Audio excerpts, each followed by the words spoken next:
FM 94, The Dark. It is that time again. It's time to get to know a band we play here on The Dark. And wow, the wind has been blowing out of the west strong, the northwest. And you know what? Guess who just blew in here?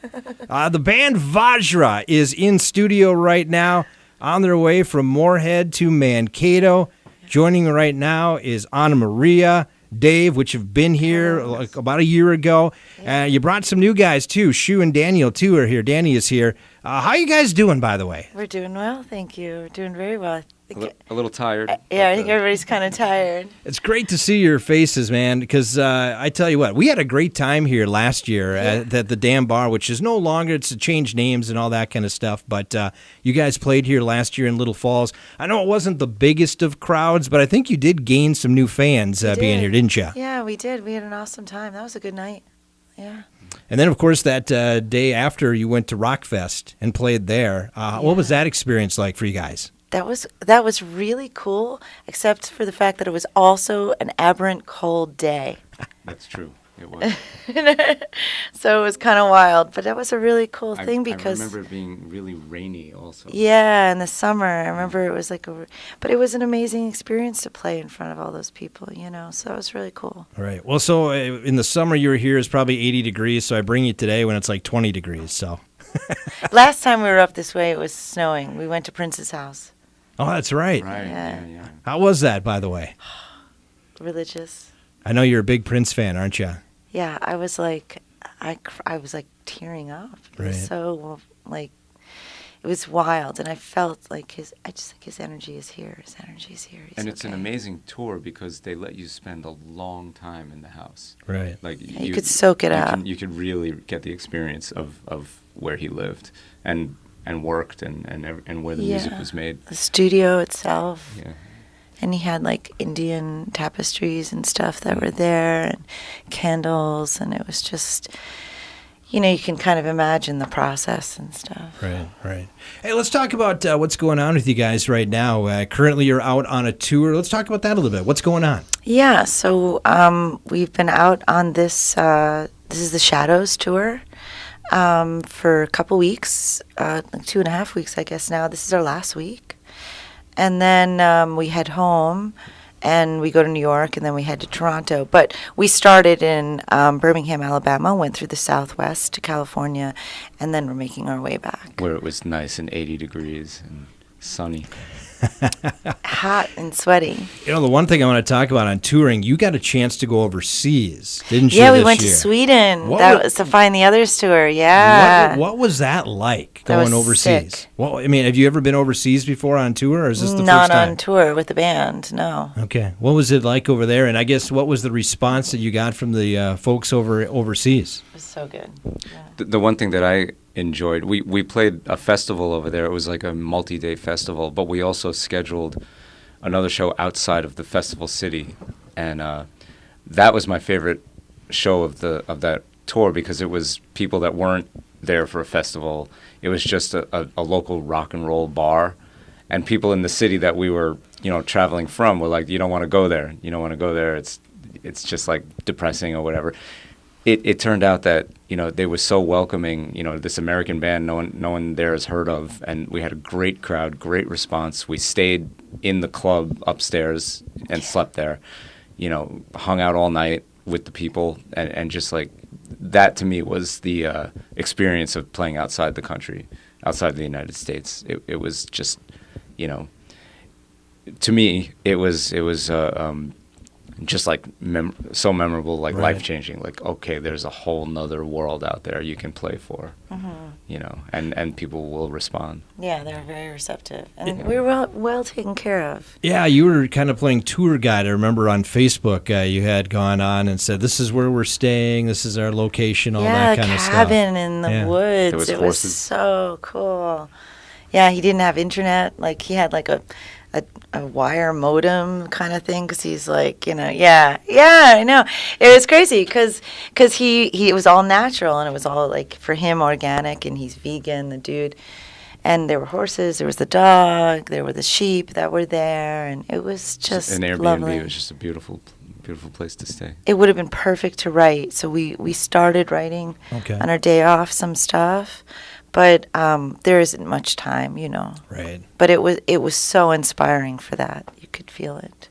And then the crowds were just so receptive, and the mayor invited us for a reception at the castle in Orebro. Wow.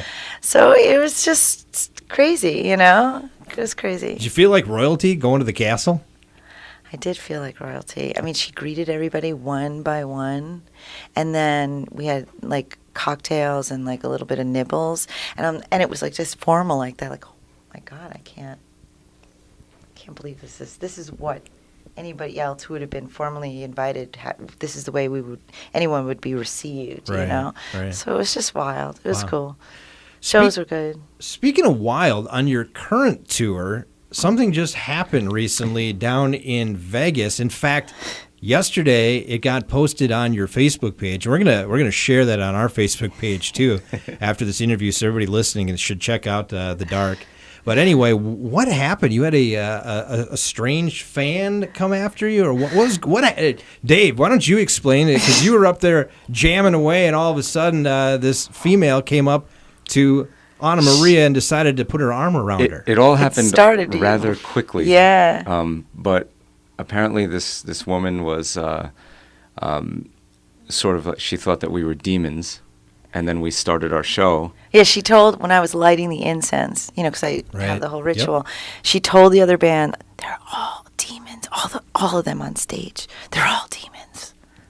That's how it started. Yeah. We didn't know about that until afterwards. But so we're playing, and I noticed that she comes onto the stage, and she's first sitting down in front of the drum set. And I'm like, okay, she's maybe from the other band looking for a cell phone they dropped or whatever. Something's on stage, or you think it's a stagehand, even though there was no stagehands.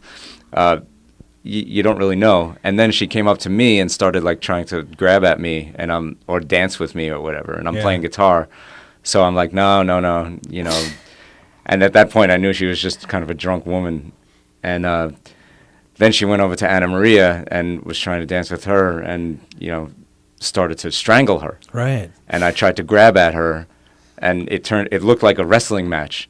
And Anna Maria just kept singing through it.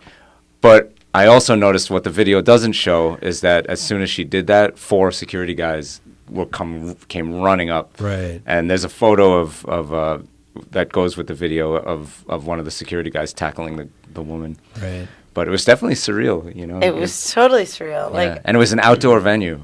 The stage was outdoors under the stars. Hold on, Danny's got something to say about this. She attacked them. She can come to me because I'm a real demon. she knows, right? She knows. Oh, God, that lady was totally drunk. I believe she has a lot of fun at that night. Right. It's not nice to attack those guys, but at the moment she very close to me. Oh, she saw me. Rainbow beer. Look at the real demon. I'm not going that corner. She was like. I'm going to agree with Danny on that one. That sounds good. We were the safe ones to go after. Yeah. She came over and she had her hands on my neck, and there was like this moment when I was still singing. Yeah, you were. You didn't miss a beat either. No, I was just like, I'm into my zone, So I'm like, all right. And then I'm like, oh, wait, she's got her hands around my neck. I'm like, this is weird. And then when she tightened her grip, that's when I didn't realize I did this until I watched the video, because I really, you forget everything's right, exactly. so quick. That's when I just kind of like bent over and yanked her off my neck. Right. And then you can see Dave comes over, and she kind of hovers there for a little bit. I heard her say something like, "This is the devil's music," but it was like, "This is the devil's music." Like she loved it, and yet she was like told to say that it was horrible music, at the same time. Right. So I don't know. It was like, maybe you should get a little Satan in you, because you seem to like it. But at the song we were playing at that moment, what was our version of Lucifer Rising by Jimmy Page. Okay. And so it's interesting that she said all this, and that song was written in Boleskine Manor, which was owned by Crowley. Wow.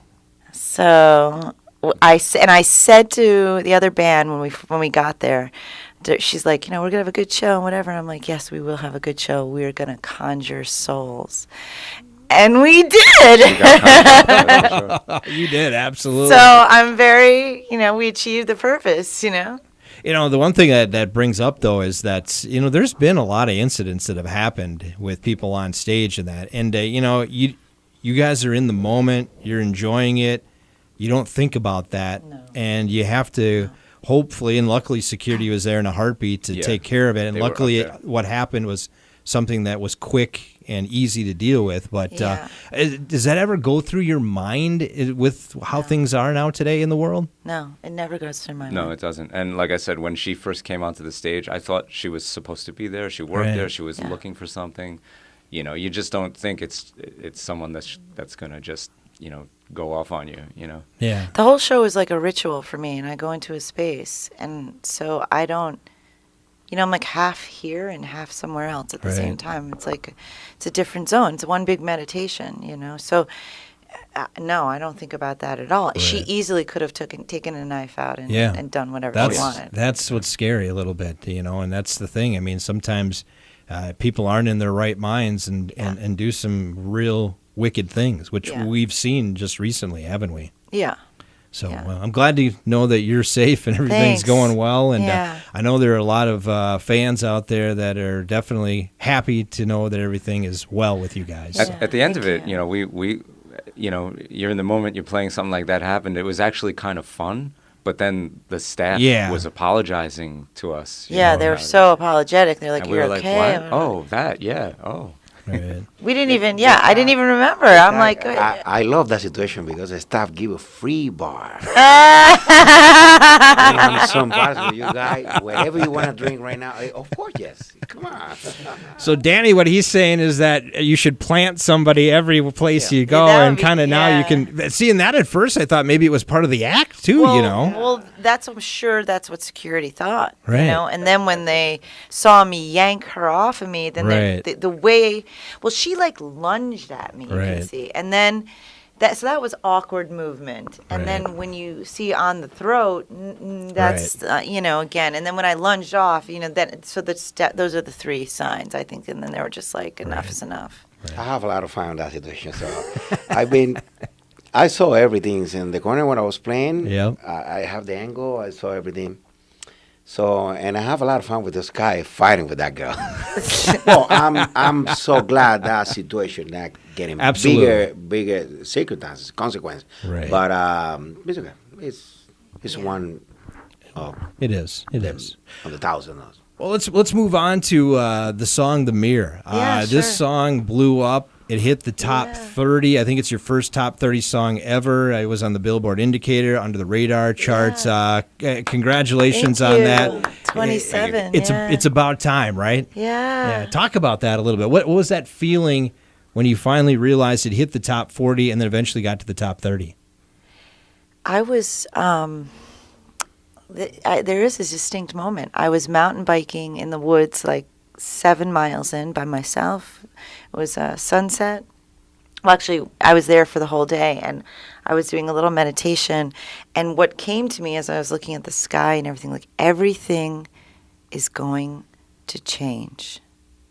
And I was like, okay, should I be freaked out? Like, this is like, and then I'm thinking, I get nervous about my parents. I'm like, oh no, somebody could get sick. I go into like weird, and then I was like, everything's going to be okay. You're going to be okay. But everything's going to change.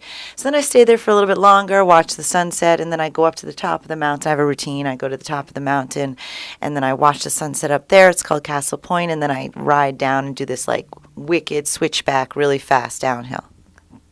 It's my routine. And when I was up on top, and I have no cell service basically over there. And so when I was up on top, I was like, my text rang, and I don't usually answer it because I'm just like, I'm up here now. This is like, I've got to put the kibosh on some of the communication because otherwise I'll just go crazy. Right. So I'm always on it. And it was our this guy that we work with, and he says, yeah, the single's made it, Right.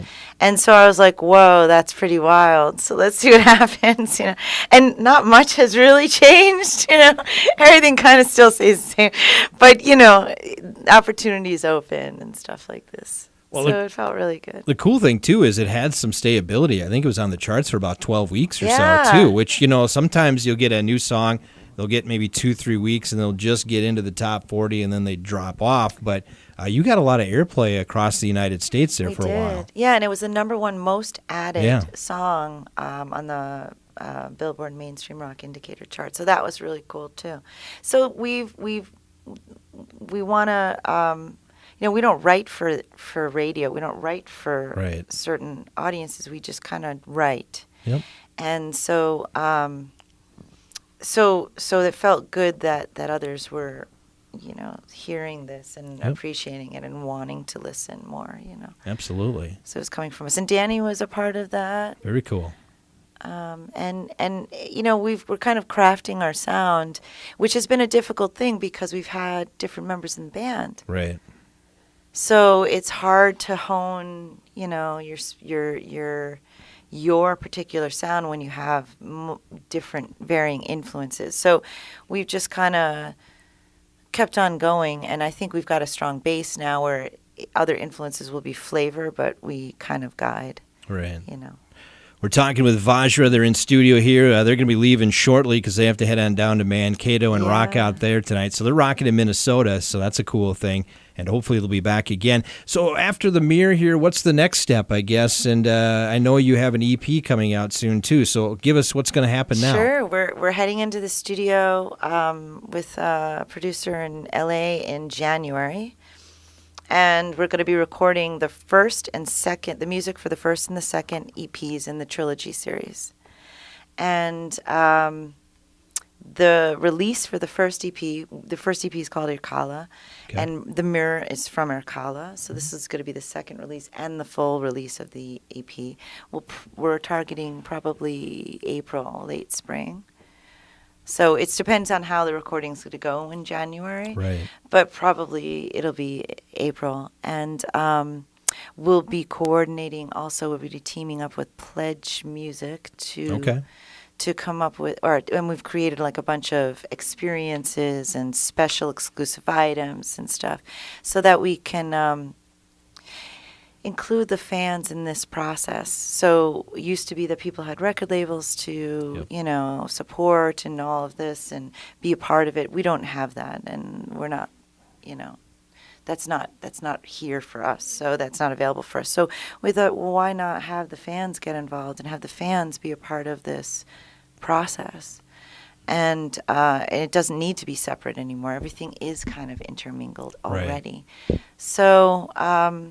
So that's it. So that's that we're going to start that soon, like within a week or two, probably. Awesome. So they can find out more information by going to the Vajra Facebook page, or how can they go about that? Yeah, the Vajra Facebook page. We're going to blast it. So it's going to be the Facebook page. It'll be on Twitter. It's going to be on our website. Probably one of the first things you look at on our website. Okay. And it'll be like, I think it's a 2-month campaign or something like that.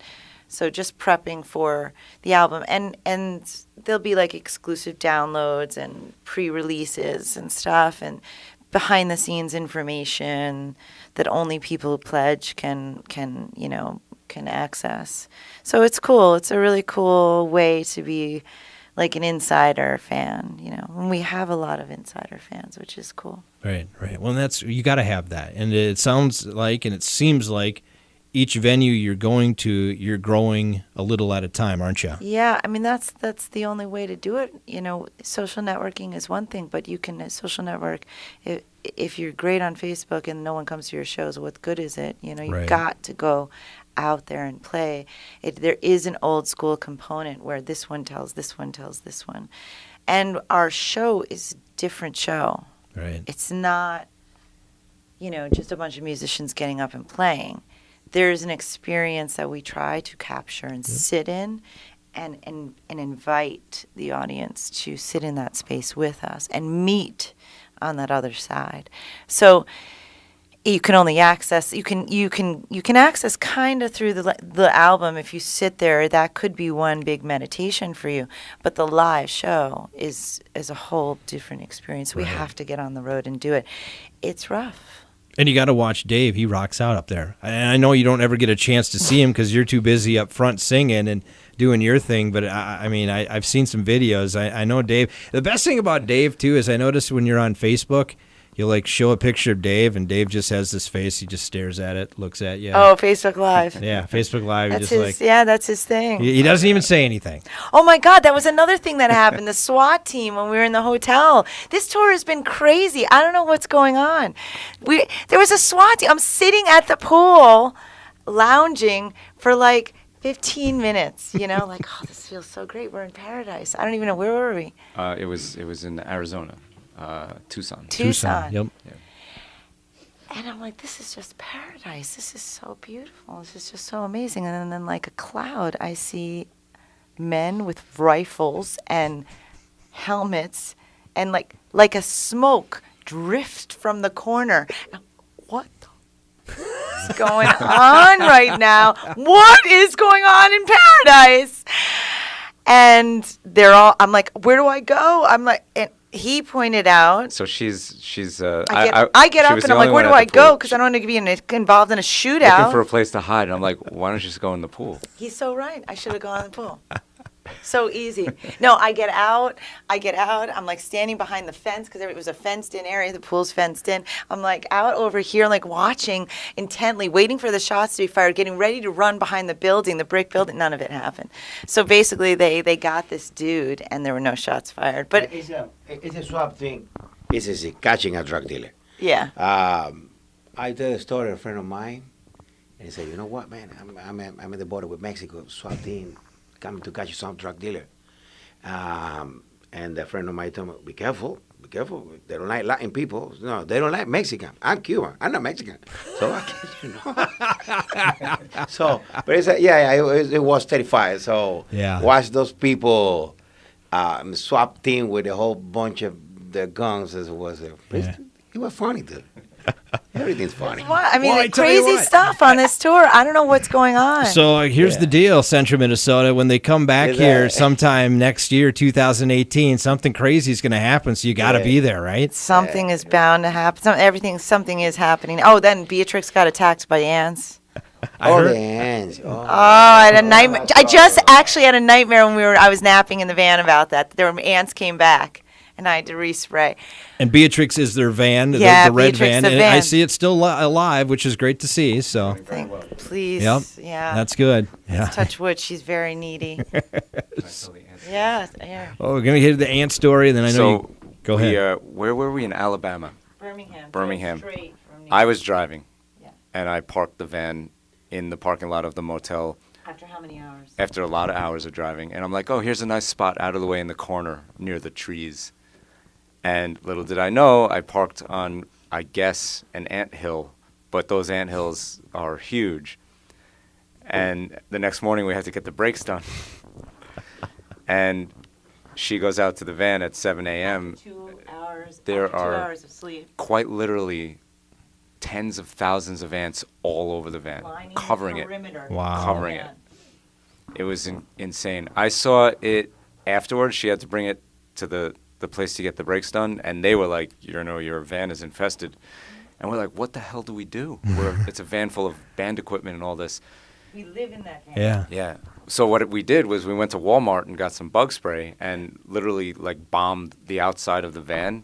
And we took everything, like a lot of stuff out. Right. We had to like undo the tent and make sure, So I did some research, and the way that they got in the van was from the tires. They went up the tires, Dave's a great researcher. So when we bombed the van with bug spray in the parking lot of Walmart, I'm watching a stream of ants exit via the tires. Yeah.